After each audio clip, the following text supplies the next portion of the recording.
Hello friends, मेरा नाम कुणाल है और मैं रेलवे में एसएससी की पोस्ट पे अभी जमालपुर वर्कशॉप में पोस्टेड हूँ। तो आज का टॉपिक है मैकेनिकल से रिलेटेड। तो मैं मैकेनिकल से रिलेटेड ही डिस्कस करूँगा। तो जो भी मैकेनिकल या फिर इलेक्ट्रिकल वाले स्टूडेंट हैं वही वीडियो को देखें। मेनली मैंने मैकेनिकल का ही कवर किया है। इलेक्ट्रिकल का मैंने पिछले वीडियो में ही कवर कर दिया था।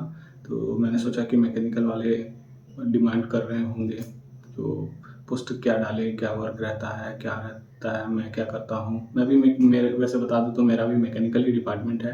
तो मैकेनिकल डिपार्टमेंट को मैं बहुत अच्छी तरह से जानता हूँ। तो एक बार वीडियो को पूरा देख लें, उसके बाद फॉर्म फिलअप करें। इससे आपको एक आइडिया लग जाएगा कि आप कौन सा जॉब में सुटेबल हैं, क्या वर्क कल्चर रहता है, कौन सा ड्यूटी रहता है, शिफ्ट ड्यूटी रहता है कि नहीं रहता है। तो ये सब एक बार आपको आइडिया लग जाएगा, उसके बाद ही आप फॉर्म फिलअप करें। तो चलिए शुरू करते हैं बिना किसी देरी के। तो फर्स्ट है मैकेनिकल में ट्रैक मशीन। ट्रैक मशीन के लिए जो एलिजिबिलिटी है वो सारे एलिजिबल हैं, सिविल को छोड़ के सिविल वाले अप्लाई नहीं कर सकते। तो ट्रैक मशीन के लिए मैकेनिकल इलेक्ट्रिकल वाले एलिजिबल हैं। तो ट्रैक मशीन में मेनली होता क्या है, ट्रैक मशीन में आपको जो वर्किंग है वो वर्किंग क्या होता है। जैसे कि आपको कोई जो ट्रैक मशीन वाले आते हैं वो सिविल के अंडर आते हैं, सिविल पीवे के अंडर, परमानेंट वे जो होते हैं जेई एसएससी उनके अंडर आते हैं। तो वो आपको एक लाइन दे देंगे, मतलब कि कोई ट्रैक को मेंटेनेंस करना है या फिर उसका ब्लास्ट चेंज करना है। तो टाइम के साथ जो ब्लास्ट होते हैं, जो पत्थर आपने देखे होंगे, सिंपल लैंग्वेज में बात करूँ तो टाइम के साथ 7 8 10 साल के बाद वो ब्लास्ट का साइज है वो छोटा हो जाता है। वो घिसते घिसते जो वाइब्रेशन होते हैं उसके कारण से उसका साइज छोटा हो जाता है। तो टाइम टू टाइम उसको चेंज करना पड़ता है। तो वो काम करते हैं। प्लस में आपका जैसे कि ट्रैक का कोई स्पीड इंक्रीज करना है, जैसे कि वंदे भारत चलाना है, तो ये नॉर्मल ट्रैक पे तो वंदे भारत चलेगा नहीं क्योंकि 160 प्लस स्पीड है उसका। तो ट्रैक का स्पीड को इंक्रीज करने के लिए, इन्हेंस करने के लिए वो काम करते हैं। आपको जेई या एसएससी पीवे जो है आपको अलॉट कर देगा लाइन, और उसमें आपको वर्क करना है।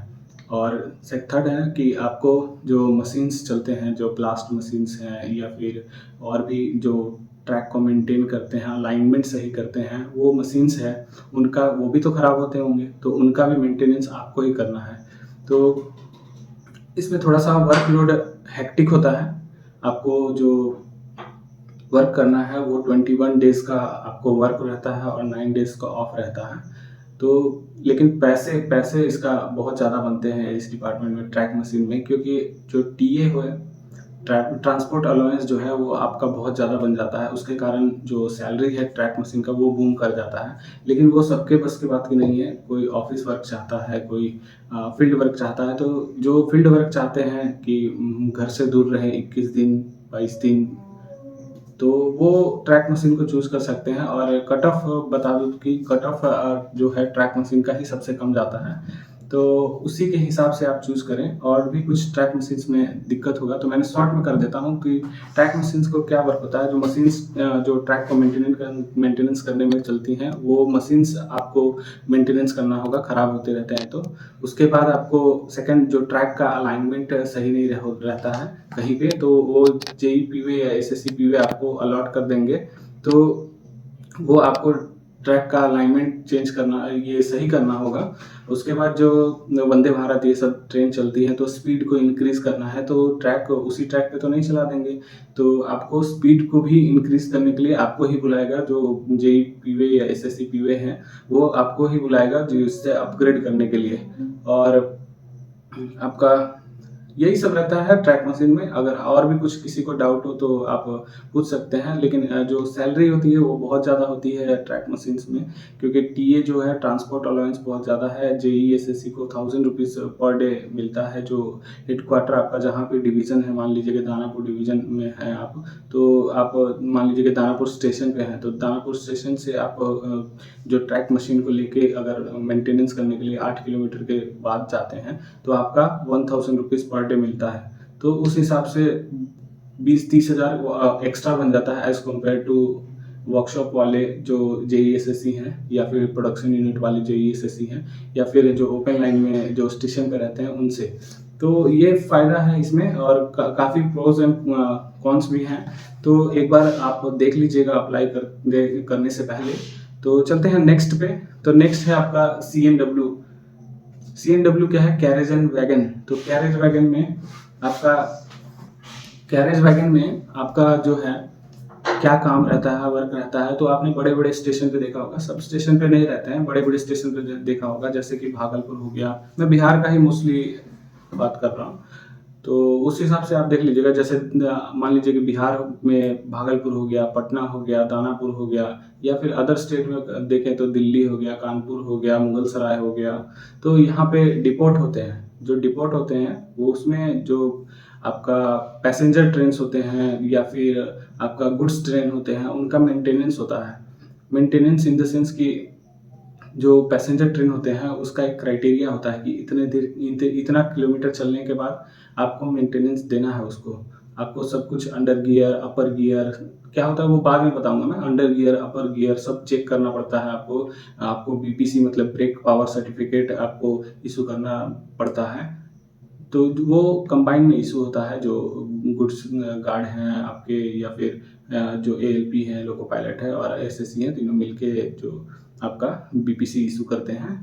तो आगे चल के वो ट्रेन फिट टू रन होता है। तो वो सब आगे डिस्कशन करने का पॉइंट है। तो मेनली पॉइंट ये है कि जो ये पैसेंजर ट्रेन्स का मेंटेनेंस हो गया आपका, वो डिपोट में देखना रहता है। और साथ ही में सीक लाइन में अटेंड करना पड़ता है। कोई भी अगर दिक्कत आता है, मेजर दिक्कत है, तो उसको वापस से डिटैच करके और वापस से सीक लाइन में लाके, या स्प्रिंग चेंज करना हुआ, स्प्रिंग अगर ब्रोकन है, जो इंटेंसिव एग्जामिनेशन होता है उसमें, तो आपको वो सब अटेंड करना पड़ता है सीक लाइन में।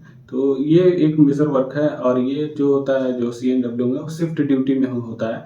जनरल शिफ्ट बहुत कम ही होते हैं, जैसे कि ये शिफ्ट ड्यूटी हो गया 6 से 2, 2 से 10, 10 से 6, और इसमें थोड़ा सा कम छुट्टी उट्टी मिलता है। ओपन लाइन का है। हॉलीडे में आपको जो नेशनल हॉलीडे है उसमें भी आपको बहुत कम छुट्टी मिलेगा, क्योंकि उसमें अलाउंस मिलता है। रेलवे कभी रुकती नहीं है, इसलिए आपको वहाँ पे बहुत ही कम छुट्टी मिलेगा। तो उस हिसाब से CNW जो चूज़ करना चाहते हैं ऊपर में, तो वो चूज़ कर सकते हैं। इसके लिए भी कट ऑफ थोड़ा कम ही जाता है।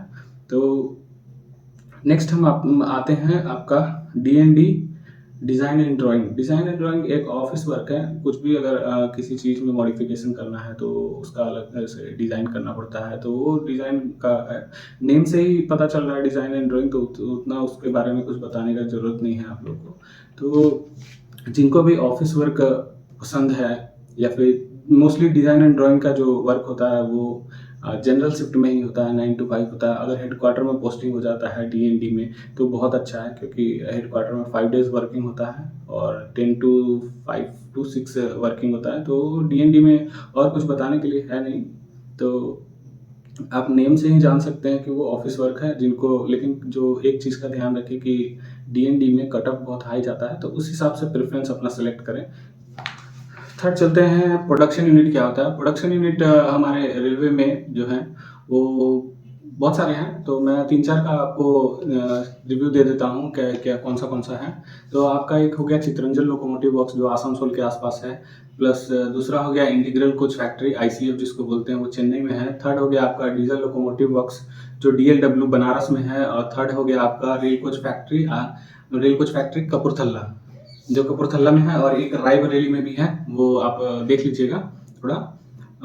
तो प्रोडक्शन यूनिट में मेन चीज़ होता है कि न्यू मैन्युफैक्चरिंग होता है, तो बहुत ही साफ़ सुथरा रहता है प्रोडक्शन यूनिट। वहाँ पे जनरल शिफ्ट होते हैं, और कहीं कहीं आपका शिफ्ट में वर्किंग होता है। तो मिला जुला के काम ठीक ठाक होता है। तो प्रोडक्शन यूनिट में यही है कि आपका जो वर्कलोड थोड़ा सा कम रहता है, और छुट्टी वुट्टी भी अच्छी खासी मिल जाती है। तो मेनली प्रोडक्शन यूनिट में नए वर्क ही होते हैं, मैन्युफैक्चरिंग का रिलेटेड ही होता है। जैसे कोच बन रहा है कहीं पे, जो एक पटना में है, रेल व्हील फैक्ट्री है। बेंगलोर में हो गया जो व्हील फैक्ट्री हो गया, तो वहाँ पे व्हील मैन्युफैक्चरिंग होते हैं। और जो आपका ICF हो गया, या फिर रायबरेली में हो गया, कोचेस मैन्युफैक्चरिंग होते हैं। ICF में जो इंटीग्रल कोच फैक्ट्री चेन्नई है, वो प्रोडक्शन यूनिट है। तो वहाँ वंदे भारत एक्सप्रेस ये सब बनते हैं। और भी चीज़ें हैं, थोड़ा लेंदी हो जाएगा वीडियो। तो प्रोडक्शन यूनिट में मेनली थोड़ा सा वर्कलोड कम होता है और शिफ्ट में ड्यूटीज़ नहीं होते हैं उतने, जनरल शिफ्ट होते हैं। तो आप एक बार देख सकते हैं। तो नेक्स्ट पे आते हैं डिपार्टमेंट आपका वर्कशॉप हो गया आपका। तो वर्कशॉप में नॉर्मली जो वर्किंग होता है वो ओवरऑलिंग का होता है, मेंटेनेंस का होता है। जो वैगन आपने देखा होगा, कोल लोड होता है जिसमें कोल होता है, या फिर जो आपका कुछ अनाज वनाज है जैसे कि सीमेंट हो गया, या फिर अनाज जिसमें चावल गेहूँ ये सब ट्रांसपोर्ट होते हैं एक स्टेट से दूसरे स्टेट। तो उसका मेंटेनेंस कौन करता है? मेंटेनेंस उसका वर्कशॉप करता है। तो रेलवे में बहुत सारे वर्कशॉप हैं जो वैगन मेंटेनेंस या फिर पैसेंजर ट्रेन का मेंटेनेंस करते हैं। तो थोड़ा सा वर्कलोड इसमें थोड़ा प्रोडक्शन यूनिट के मुताबिक ज़्यादा रहता है। और प्रोडक्शन यूनिट जो है वो थोड़ा न्यू मैन्युफैक्चरिंग है। तो जहाँ पे मान लीजिए कि आपका बाइक शोरूम है, तो बाइक शोरूम का फर्स्ट इंटीरियर देखिए, और तो आपको वहाँ पे पता चलेगा। और उसका सर्विस जो है जहाँ पे बाइक होता है वहाँ पे डिफरेंस देखिए। तो जो फर्स्ट इंटीरियर होता है वो इतना नीट एंड क्लीन होता है क्योंकि वहाँ पे नया इक्विपमेंट है सारा रखा हुआ। तो क्लीननेस में आपको प्रोडक्शन यूनिट अच्छा है वर्कशॉप के मामले में। तो वर्कशॉप जो है वो आपका शिफ्ट ड्यूटीज़ में चलते हैं। कहीं पे जैसे कि जमालपुर वर्कशॉप हो गया तो यहाँ पे 7 से 4 जनरल शिफ्ट है, और आपका 2 से 10 है शिफ्ट, 12 से 8 है शिफ्ट। जो लीलुआ वर्कशॉप हो गया वहाँ पे जनरल शिफ्ट चलते हैं, 9 से 5 चलते हैं।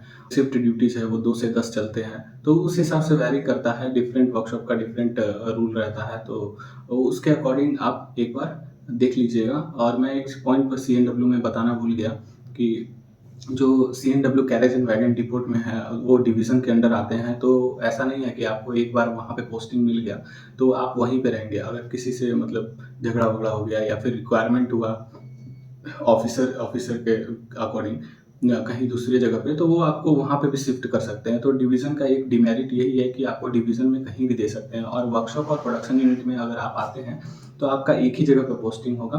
तो आपको वहाँ से कोई नहीं हिला सकता है, कहीं भी नहीं हिला सकता है। अगर अगर कहीं अनबन हुआ या कुछ भी हुआ तो आपको वर्कशॉप में ही ट्रांसफ़र करेगा, दूसरा यूनिट में करेगा, बट आपको वो वर्कशॉप से कहीं भी नहीं निकालेगा। जैसे मैं जमालपुर में हूँ तो जमालपुर में बहुत सारे शॉप है, तो डिफरेंट शॉप में आपको पोस्ट कर देगा, बस इतना ही।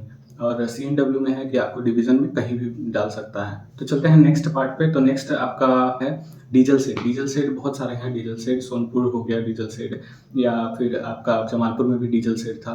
तो यहाँ पे डीजल शेड में मेनली लोकोमोटिव होते हैं, जो डीजल वाले लोकोमोटिव होते हैं उनका ओवरऑलिंग होता है। तो अभी इलेक्ट्रिफिकेशन आप सोच रहे होंगे कि इलेक्ट्रिफिकेशन हो रहा है तो इलेक्ट्रिक लोकोमोटिव चलते हैं, बट जो संटिंग वर्क होता है, संटिंग अभी भी संटिंग वर्क डीजल लोकोमोटिव से होता है, तो उसका भी POH करना ज़रूरी होता है। तो मेनली डीजल शेड में एज अ वर्कशॉप ही मान सकते हैं, बट वो डीजल शेड में इंसेंटिव नहीं होता है। तो डीजल शेड भी सेम ही वर्कशॉप टाइप का है, छुट्टी वुट्टी वही चीज़ वर्किंग जनरल शिफ्ट में होते हैं। वहाँ भी जो अगर इम्पोर्टेंट काम है तो वो आपका शिफ्ट वर्क में होता है।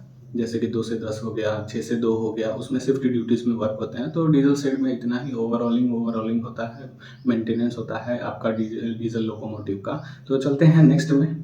तो नेक्स्ट आपका department power, mechanical power. Mechanical power में क्या होता है कि आपको स्टेशन पे पोस्टिंग मिलेगा, ये भी डिपोट विपोट में। तो आपने कोई भी जो पैसेंजर ट्रेन देखा होगा तो उसमें एक कार लगा होता है, पावर कार, तो उसी का मेंटेनेंस से रिलेटेड होता है। तो उसमें A3 मेडिकल कैटेगरी चाहिए, तो उस हिसाब से आप देख लीजिएगा। आपका नेक्स्ट है R&D। तो R&D तो आपको नेम से ही पता चल रहा है कि रिसर्च एंड डेवलपमेंट है। तो वहाँ पे जो वर्किंग होता है वो जनरल होता है, जनरल शिफ्ट में होता है, कोई भी ज़्यादा हैक्टिक वर्क नहीं होता है।